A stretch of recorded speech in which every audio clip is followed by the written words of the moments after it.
muestra con los elementos de convicción necesarios que nos lleva a decir sin dudas en la importancia y trascendencia de este día para el Ministerio Público que hemos logrado el total esclarecimiento del lamentable caso de doble asesinato que ocurriese, ¿me oyen? Que ocurriese el fatídico 19 de enero del año 2015, en donde luego de una serie de diligencias tan importantes que realizamos, como bien lo dije, hemos logrado esclarecer con una decisión que voy a abundar en datos y detalles, una decisión del Tribunal de la Causa que tomó a bien la reapertura de este terrible caso que culminó lamentablemente con la vida de uno de los autores musicales más importantes de este país, como es Tyron González Canserbero. Referir que vamos a conocer, así lo siento, una inolvidable lección que se va a recibir, yo diría, luego de esta audiencia preliminar que se realizó el 1 de febrero, hasta la medianoche de ese 1 de febrero, le vamos a dar una inolvidable lección a los piratas, yo los he calificado así, a los piratas mercenarios del derecho, de los piratas y bandidos también, y sus contados, yo diría con los dedos de la mano y sobra, cómplices mediáticos, muy pocos y ya al descubierto y repudiados, porque acompañaron la versión inicial de la tesis falsa, ya totalmente develada, del homicidio-suicidio en el caso de la muerte de Canserbero y Molnar. Quienes han, como dije, gozan ya del repudio por actuar a las puertas de los tribunales, así lo he dicho, como zamuros en los vertederos de basura o como caimanes en boca de caña, al buscar captar siempre clientes, sindicados de haber cometido los peores atroces crímenes en este país, los crímenes más abominables, los captan ahí y salen a defenderlo, muchas veces en contra de las verdaderas víctimas. Sin embargo, después de 3 meses de una ardua investigación en la que se realizaron 154 diligencias, hemos logrado un resultado histórico en materia de investigación penal que será referente en América Latina para casos similares en el futuro. Sin lugar a dudas, estoy convencido que desde este Ministerio Público hemos dado una cátedra de criminalística que será recordada y tomada en cuenta en las escuelas de derecho, no solo de Venezuela, estoy seguro de América Latina, del hemisferio occidental. Porque tenemos que recordar que la criminalística es una ciencia forense de carácter empírico y multidisciplinar que tiene como objeto investigar la escena del crimen para demostrar cómo se cometieron los hechos delictivos, quiénes fueron sus protagonistas y a qué motivaciones responden. En este caso, en un primer momento se encubrió, oigan bien, se encubrió lo ocurrido ese fatídico 19 de enero del año 2015 donde los hermanos Améstica, Natalia y Guillermo Améstica, cometen el doble asesinato de Tyron González Cancerbero y Carlos Molnar. En tal sentido quiero destacar que se llegó a una conclusión en aquel momento falsa en detrimento de un inocente como lo es Cancerbero, cuya imagen y memoria fue totalmente en ese momento difamada, ofendida, ultrajada, su familia escarnecida totalmente, e incluso sus regalías robadas. Es decir, la víctima fue convertida en victimario y aparte de asesinarlo físicamente, pretendieron durante todos estos años asesinarlo moralmente. Pero como toda verdad sale a flote, no pudieron. Y lo dije en la rueda de prensa el 26 de diciembre, quisiera brevemente recordarlo porque, según mi criterio, lo que he investigado, lo que he podido observar, hay tres grandes casos que conmocionaron al mundo de la música y del arte, que devinieron lamentablemente en crímenes, en asesinatos, en los últimos 50 años. Por ejemplo, el asesinato de Víctor Jara, el cantautor trovador más importante de Chile. El autor intelectual de esa muerte fue Augusto Pinochet, nunca pagó por ello. Y vean esto, a 50 años del vil secuestro y asesinato del cantautor Víctor Jara, a 50 años después, eso ocurrió en septiembre de 1973. 50 años después, es decir, el año pasado, es, entre comillas, que la justicia chilena ha detenido a 7 ex militares del ejército chileno, donde nadie ha dicho si están detenidos y dónde están detenidos, porque sus edades oscilan entre 80 y 85 años, ¿no? Pero yo quiero recordar que en el caso de Víctor Jara, cuya muerte fue ordenada sin duda por Augusto Pinochet, él fue llevado luego de haber sido detenido en la universidad donde daba clases, fue llevado al estadio de Chile, allí fue sometido a brutales torturas y luego fue asesinado. Su cadáver fue dejado en un terreno baldío en las inmediaciones del cementerio metropolitano el 16 de septiembre de 1973.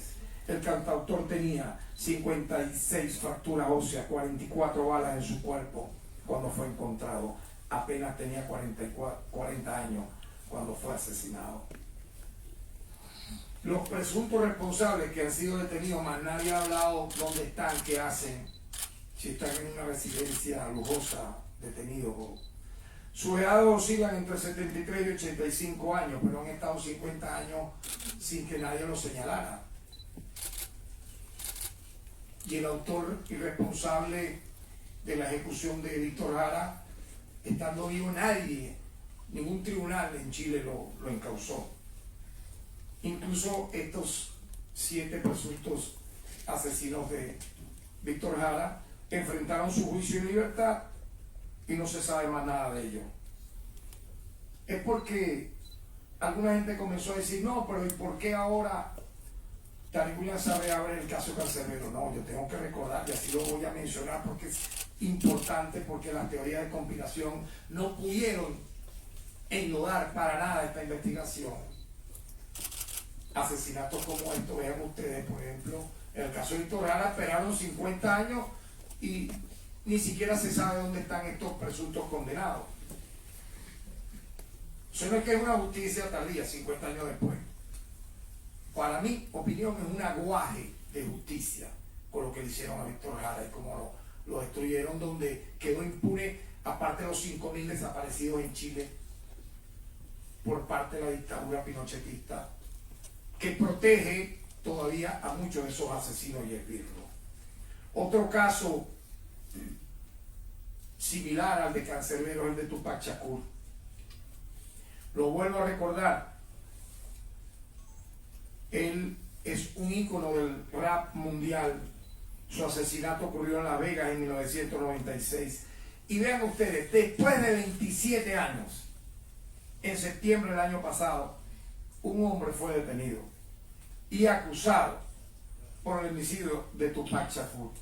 Se trata del último sospechoso que, según las evidencias que 26 años después, casi 30 años después, dicen que fue un testigo y que estuvo presente cuando se dio el tiroteo donde muere Tupac Shakur. Y según muchos de los que hemos conocido su obra y su arte, pudiéramos decir que efectivamente no tuvo que ver con esa lucha o esa guerra entre la costa oeste y la costa este del rap de los años 90, etcétera, sino que ahí estuvo las manos de la FBI, porque Tupac Shakur era hijo de un activista líder del movimiento rebelde estadounidense que estuvo presa un año, y estando embarazada de Tupac Shakur estuvo presa, y ella misma fue su abogada y logró salir en libertad cuando le estaban vaticinando 3 cadenas perpetuas. Y siempre se dice que la incidencia de Shakur era tan importante, impactante, con el legado de su madre en la rebeldía, que el FBI pudo haberlo ejecutado. Pero vean ustedes, es ahora 27 años después cuando presuntamente un tipo que vio fue detenido. Y los autores materiales y los autores intelectuales, ¿qué? Por eso pienso que lo trascendental que hemos logrado acá, con este caso que conmocionó al mundo musical, no solo de Venezuela, de América Latina y del mundo, como fue la trágica muerte de Canserbero. Antes de cumplir los 9 años de haber ocurrido el hecho, nosotros por segunda vez, en este caso personal, primero como defensor del pueblo entre marzo, abril, mayo del año 2015, y ahora el 1 de noviembre del año 2023, buscamos reabrir y esclarecer el caso. El 1 de noviembre del año pasado decidimos reabrirlo. Esta reapertura, obviamente por todo lo que he dicho, no fue un hecho casual, sino que estuvo motivada por mi permanente comunicación. Me gustaría que pudiera la cámara enfocar al padre de Canserbero y a sus hermanas presentes con nosotros, a Cheo, Jacqueline, etc. La comunicación permanente con ellos, su dolor, el de sus miles de seguidores que me emplazaban a reabrir el caso, nos hizo que luego de este año 2015 quisiera recordar, porque están presentes quienes estuvieron conmigo ese día, siendo nosotros defensor del pueblo. Pueden ver en pantalla, me reuní con las hermanas de Tyron González Canserbero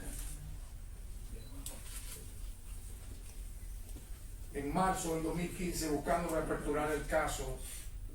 Luego, entre las diligencias que pedí en aquel momento, marzo 2015, fue: recomendamos exhumar el cadáver de Canserbero.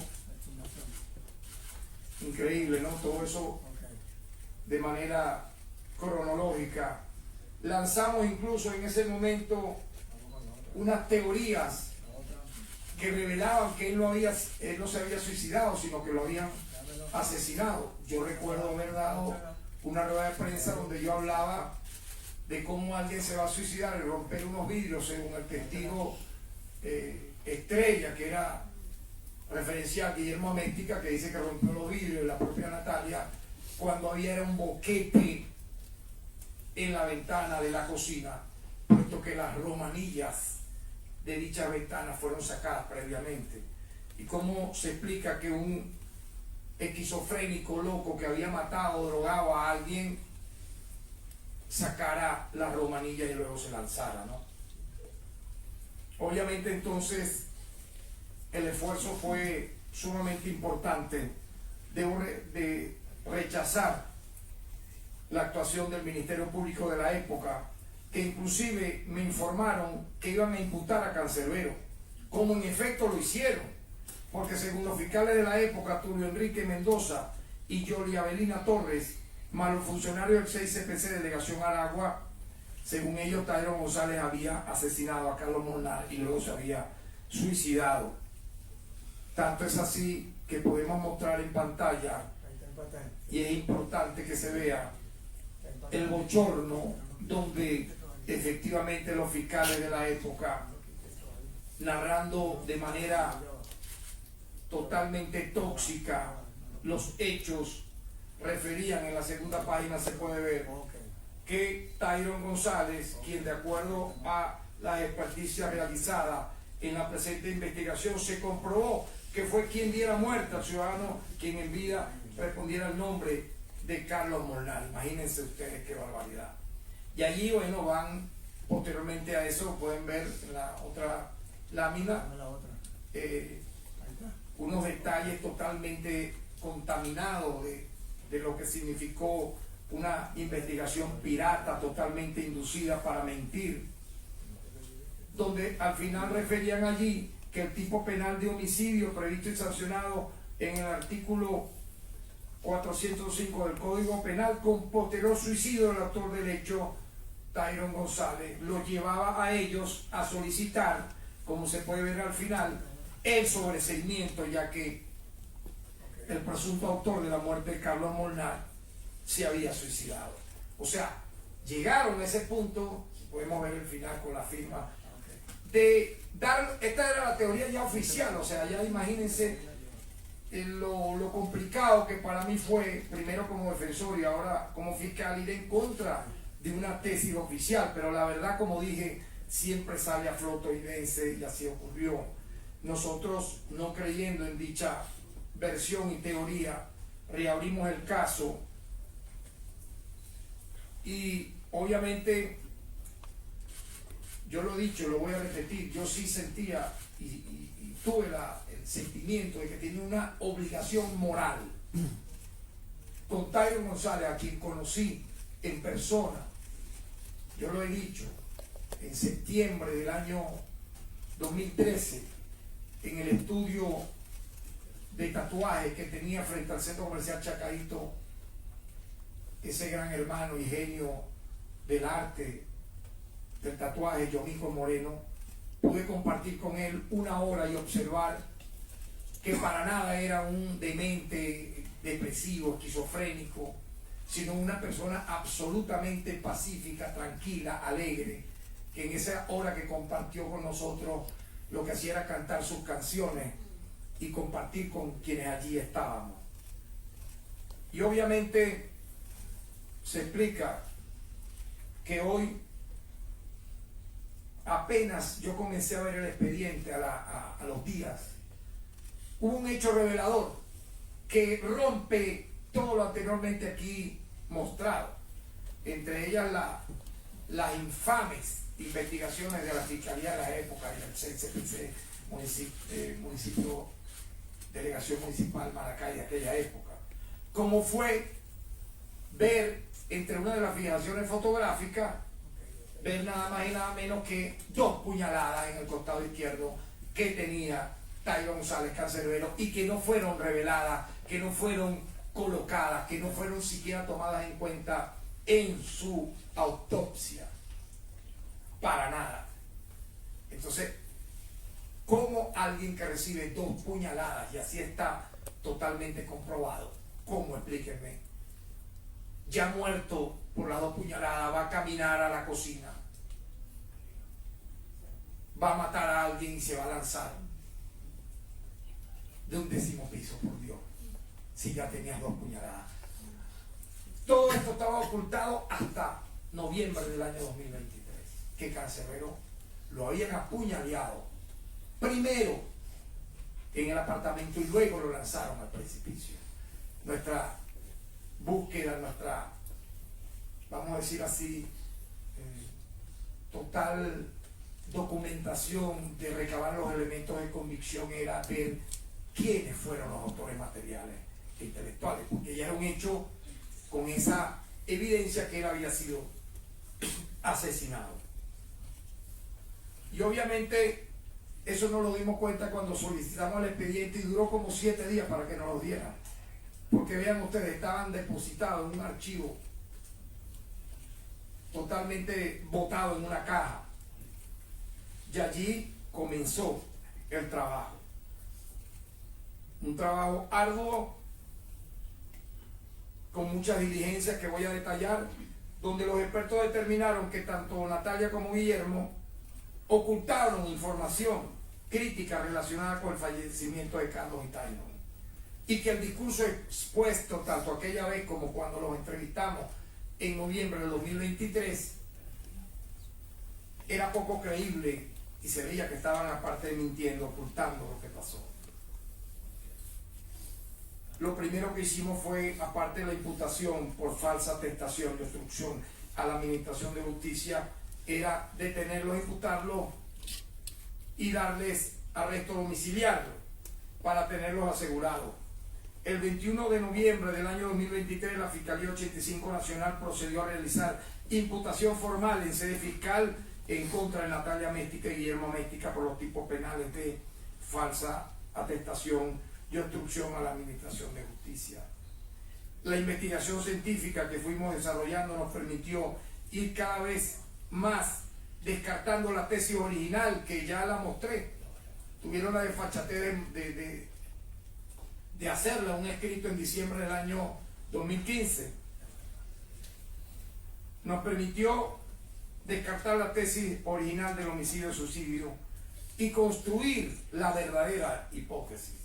Fueron claves algunas de las experticias, quiero destacar algunas, como por ejemplo la reconstrucción de la caída libre, consistente en el lanzamiento de un muñeco con la misma consistencia y altura de la víctima, que a través de una ecuación matemática permitió obtener la distancia de la caída de Tairo González, constatando que el mismo fue lanzado. En esa experticia nos lo dimos cuenta, que fue lanzado, no que él se lanzó. La autopsia biopsicosocial, se entrevistaron un total de 24 personas quienes señalaron cómo era Cancerbero en vida, lo que determinó que no tenía ningún antecedente de psicosis o trastorno mental alguno. Al contrario, era una persona tranquila, dedicada a la creación. Debo recordar igualmente que toda esta experticia nos siguieron dando clave, testigos incluso que guardamos su identidad, al menos 2, nos dieron información relevante que nutrió la investigación. Posteriormente logramos la exhumación del cuerpo de Cancerbero el 23 de noviembre, lo que nos negaron en marzo del año 2015, que nos dio una nueva información sobre las heridas que sufrió, como el golpe en la parte frontal del cráneo, que no era asociable a la caída, sino que había sido producto de un objeto contundente. Ya veremos unos videos realmente estremecedores, ya los pido, donde tanto Natalia como Guillermo expresan hasta de qué material era el objeto con el cual golpearon mortalmente ya para rematarlo a Cancerbero. Hablan que era un tubo de agua galvanizado, imagínense. Y obviamente todos estos datos nos llevaron a adelantar la tesis de que el presunto homicidio de Cancerbero se podría deber a una disputa por motivos económicos del entorno que lo manejaba, que era ¿quién? La señora Natalia Améstica, con una empresa, y su hermano Guillermo Améstica. Y allí dimos con una experticia clave que ya despegó el panorama. Practicamos un estudio antropológico de identificación de huella plantar con fines forenses.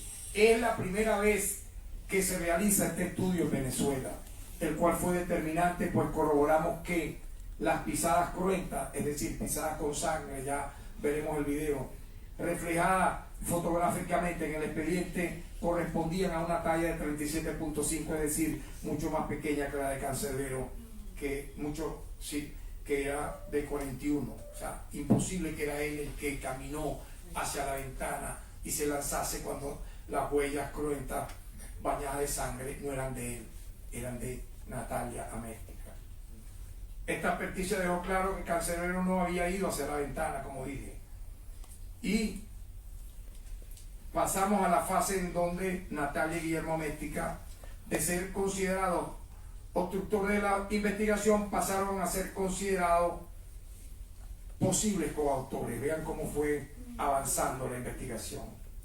Otra experticia de gran valor fue el levantamiento espacial del sitio del suceso, mediante el cual se establece que las lesiones presentadas por Canserbero, rostro y dos heridas pulso penetrante ubicadas en el tórax izquierdo no correspondían con la caída al vacío de Tyron González, es decir, que las mismas fueron practicadas, como ya expliqué en el prólogo de esta alocución, con anterioridad a su lanzamiento. El 12 de diciembre solicitamos al Tribunal Segundo de Control del Área Metropolitana de Caracas la imputación de los hermanos Améstica, ya esta vez por los delitos de homicidio calificado por motivos fútiles y con alevosía en grado de complicidad correspectiva en perjuicio de Tyron González Orama y Carlos Daniel Molnar González.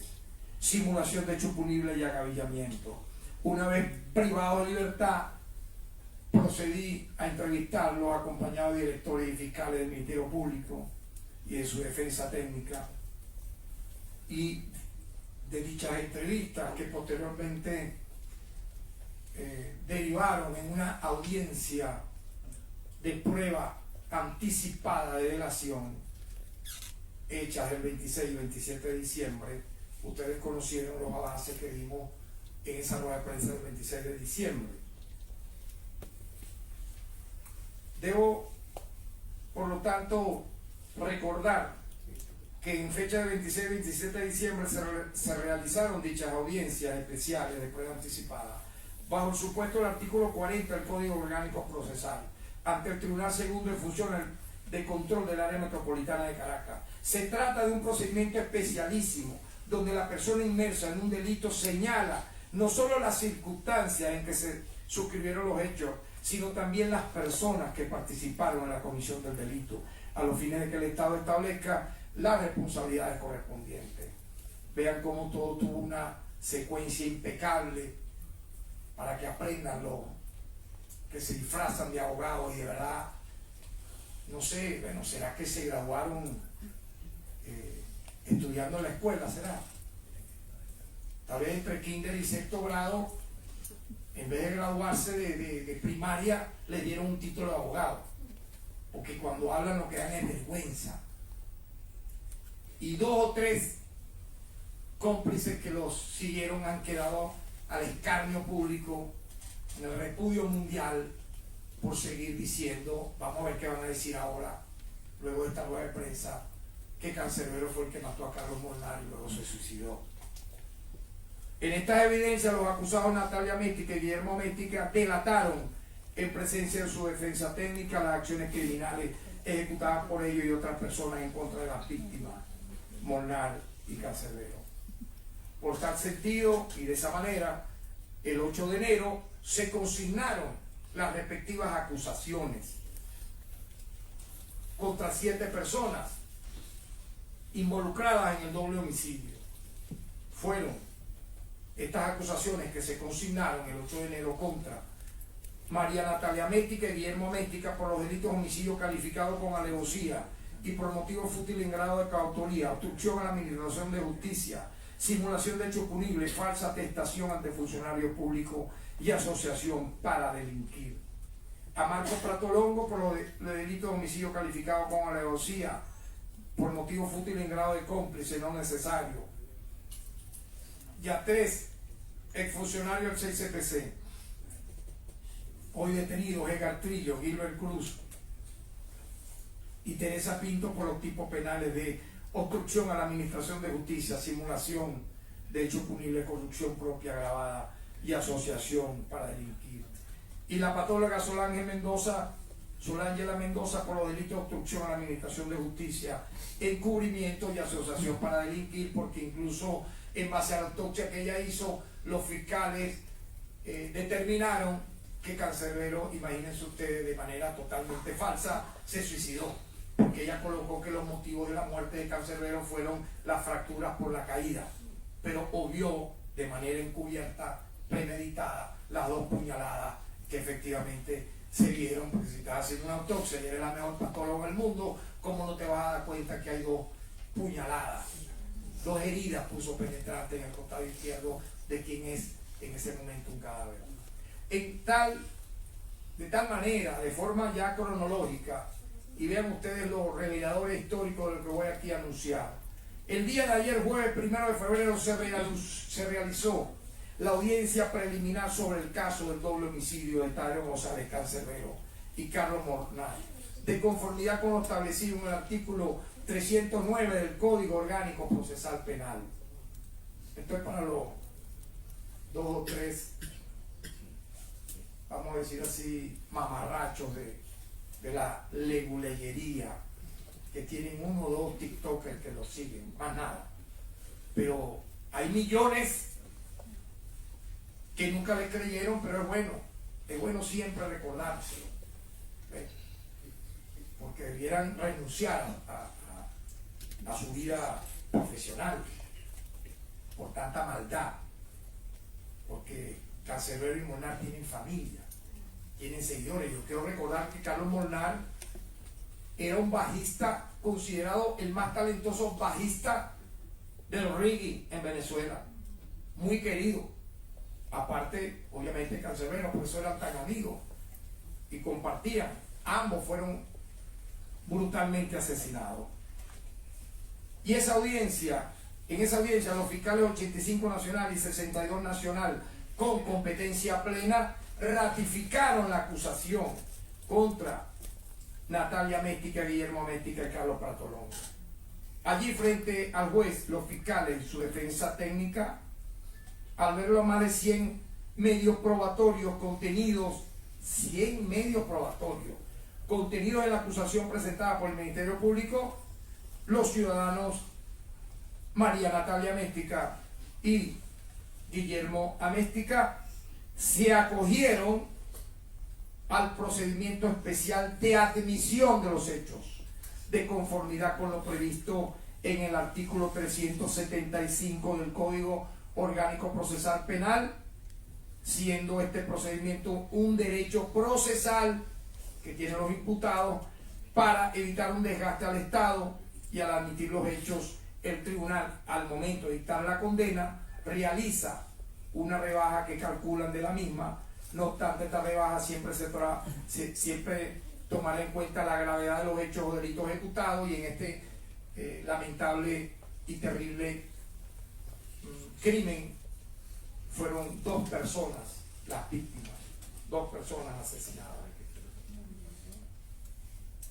Igualmente, quiero destacar, porque es importante ahora que veamos la secuencia de esto que estoy diciendo, que por todo esto la juez de la causa procedió a imponer, luego de todo esto que menciono, incluso los fiscales interrogaron para dar nuevos datos. Por ejemplo, quienes al principio conocimos este caso, muy importante esto, ¿no?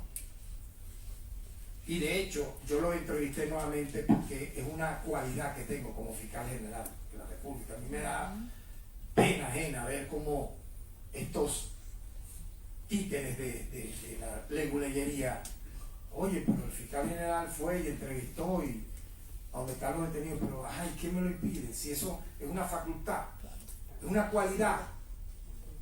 No soy el fiscal general de la República. Y el Ministerio Público no es titular de la acción penal, señores. Por Dios, aprendan. Bueno, sé que en otros países los fiscales generales son unos vagos, será. Entonces no trabajan, entonces que se la pasan a dónde. Encerrados en una oficina con aire acondicionado sin salir a 24 horas.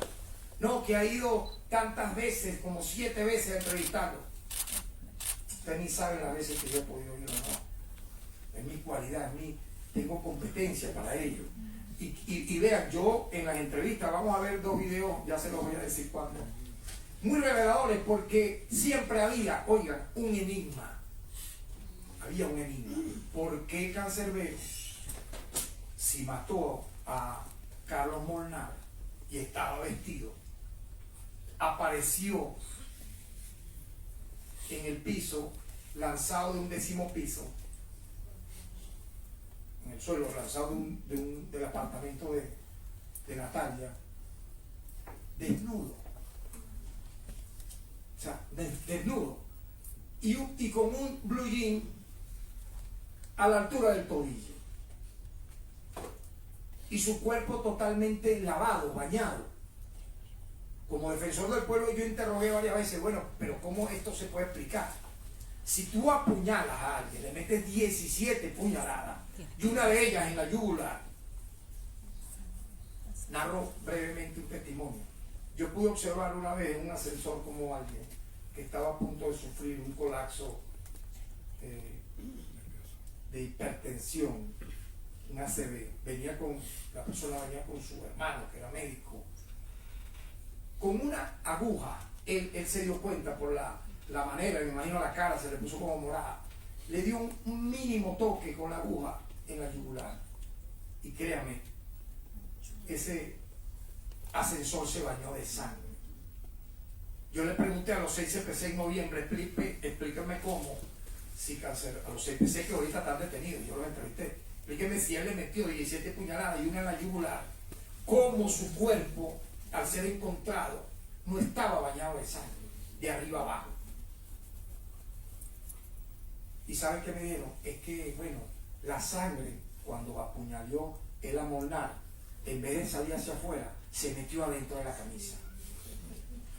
De verdad, recuerdo eso y lo que me da es pena, ¿no? Digo, ¿ustedes creen que están hablando con quién? Le dije a esos 12 y se pensé, a los 3 que están ahorita detenidos, que los interrogué aquí en la sede del Ministerio Público. ¿Ustedes están hablando con quién, chicos? Con un árbol, con una planta, que no puede responder.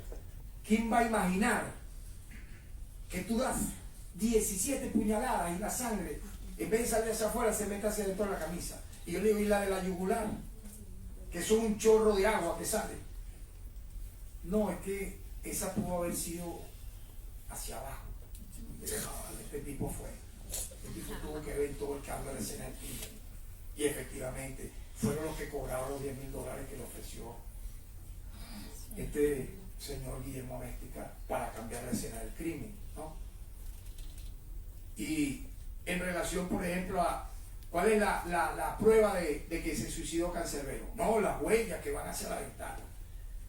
Pero ellos subestiman, eso a mí me parece excelente. Sigan subestimando a la justicia venezolana y al Ministerio Público, particularmente a este Ministerio Público, que no tiene nada que ver con aquel que imputó a Cancerbero de ser el presunto asesino de Molnar, cuando fue al revés. Los dos fueron asesinados por Natalia Létnica. Entonces, yo le dije, bueno, vamos a hacer una experticia a esa huella cruenta porque estaba bañada de sangre, a ver si corresponde a la de Cancerbero. Y ellos se rieron, me dicen, no, sí, está bien, vas a hacer una experticia a una foto, quédate tranquilo.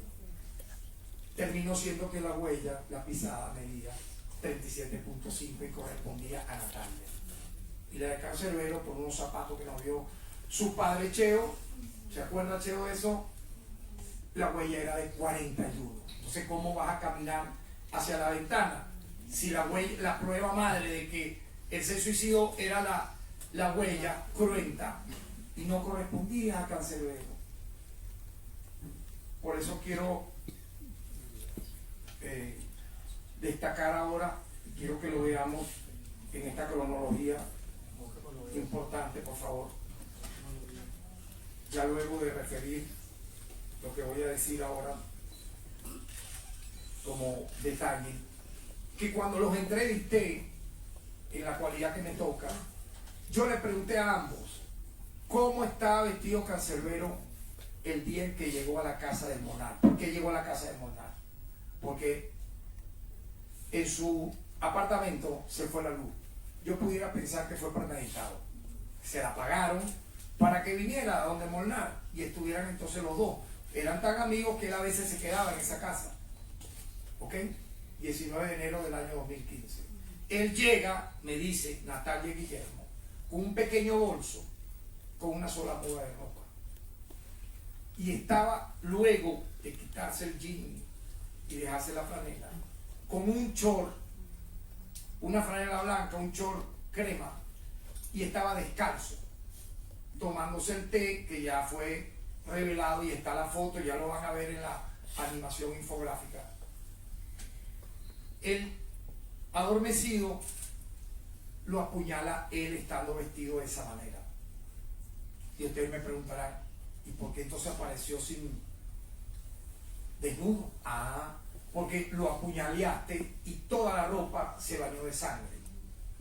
Entonces sacaron el cadáver de Cancerbero. Guillermo y Natalia, luego de haber cometido ella el crimen a las 9, viene el hermano y la ayuda a cambiar la escena del crimen, lo sacan de la sala y lo llevan a la cocina, porque allí fue donde muere Molnar, para que, bueno, fijar ese lugar allí. Y de allí le quitan la ropa y lo lavan. Qué cosa tan macabra. Lo lavan con un balde de agua, le echaban agua, yo mismo me dijeron, le echaban el agua. Y luego que le echaban el agua, con una toalla mediana, le fueron lavando el cuerpo para quitar las evidencias de la puñalada. Y literalmente tuvieron que dejarlo desnudo porque hasta su ropa interior estaba bañada de sangre, estaba descalzo. Entonces le colocaron un blue jean, que era el que cargaba en su bolsito, pero no le pusieron la correa. Entonces ya ustedes van a ver con lujo de detalles cómo estas personas, que voy a decirlo aquí de manera formal, han sido, a pesar de la solicitud nuestra de 30 años de prisión, por haber ellos admitido los hechos, el tribunal de la causa procedió a imponer a ambos, y ya es la noticia, la pena de 25 años de prisión por este doble asesinato. 25 años de prisión. Quisiera que entonces que pasáramos a ver por qué han sido condenados. Bueno, veamos los videos que aportan nueva información a la ya conocida del día 19 y 25 de noviembre. Esta vez vamos a ver estos dos videos. Permítanme, el primero del día 28 de enero, correspondiente a Natalia Mestica. Posteriormente veremos el del 31 de enero, correspondiente a Guillermo Mestica. Veamos esta nueva confesión, que incluso la dio con más lujo de detalles en el tribunal ayer, 1 de febrero, Natalia Mestica. Adelante.